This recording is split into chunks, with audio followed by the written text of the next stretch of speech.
ಪುರಸಭೆ ವಾಣಿಜ್ಯ ಮಳಿಗೆ ನಂಬರ್ 6ರಲ್ಲಿ ಇದ್ದ ವಿದ್ಯುತ್ ಬಿಲ್ ಕ್ಯಾಶ್ ಕೌಂಟರ್ ಪ್ರಾರಂಭಿಸಬೇಕು ಎಂದು ಸಾರ್ವಜನಿಕರಿಂದ ಹೆಸ್ಕಾಂ ಇಲಾಖೆಗೆ ಮನವಿ.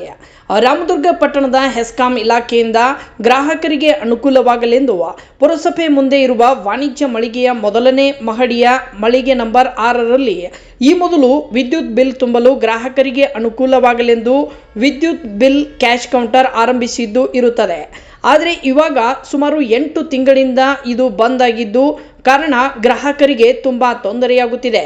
ಗ್ರಾಹಕರಿಗೆ ಅನುಕೂಲವಾಗುವ ಸ್ಥಳದಲ್ಲಿ ಪುನಃ ಪುರಸಭೆ ಮುಂದೆ ಇರುವ ವಾಣಿಜ್ಯ ಮಳಿಗೆಯ ಮೊದಲನೇ ಮಹಡಿಯ ಮಳಿಗೆ ನಂಬರ್ 6ರಲ್ಲಿ ವಿದ್ಯುತ್ ಬಿಲ್ ಕ್ಯಾಶ್ ಕೌಂಟರ್ ಪ್ರಾರಂಭಿಸಬೇಕು ಎಂದು ಸಾರ್ವಜನಿಕರಿಂದ ಆಗ್ರಹಿಸಿ ಕಾರ್ಯನಿರ್ವಾಹಕ ಅಭಿಯಂತರರು ಕಾರ್ಯ ಮತ್ತು ಪಾಲನಾ ವಿಭಾಗ ಹುಬ್ಬಳ್ಳಿ ವಿದ್ಯುತ್ ಸರಬರಾಜು ಕಂಪನಿ ನಿಯಮಿತ ರಾಮದುರ್ಗ ಅವರಿಗೆ ಮನವಿಯನ್ನು ಸಲ್ಲಿಸಿದರು.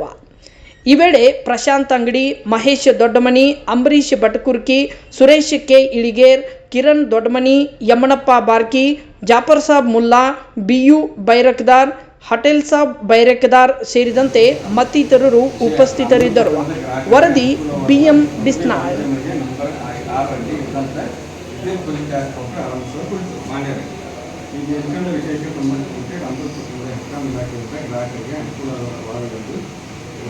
ಮುಂದೆ ಇರುವ ವಾಣಿಜ್ಯ ಮಳಿಗೆಯ ಮೊದಲನೇ ಮಹಡಿಯ ಮಳಿಗೆ ನಂಬರ್ 6ರಲ್ಲಿ ಮೊದಲು ವಿದ್ಯುತ್ ಬಿಲ್ಲನ್ನು ತುಂಬಲು ಗ್ರಾಹಕರಿಗೆ ಅನುಕೂಲವಾಗುವಂತೆ ವಿದ್ಯುತ್ ಬಿಲ್ ಕ್ಯಾಶ್ ಕೌಂಟರ್ ಆರಂಭಿಸಿದ್ದು ಇರುತ್ತದೆ.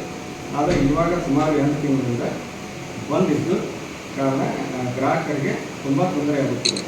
ಗ್ರಾಹಕರಿಗೆ ಅನುಕೂಲವಾಗುವ ಸ್ಥಳದಲ್ಲಿ ಪುನಃ ಪುರಸಭೆ ಮುಂದೆ ಇರುವ ವಾಣಿಜ್ಯ ಮಳಿಗೆಯ ಮೊದಲನೇ ಮಳಿಗೆ ನಂಬರ್ 6ರಲ್ಲಿ ವಿದ್ಯುತ್ ಕ್ಯಾಶ್ ಬಿಲ್ ಕೌಂಟರ್ ಪ್ರಾರಂಭಿಸಬೇಕೆಂದು ನಮ್ಮಲ್ಲಿ ಕಳಕಳಿಯಾದ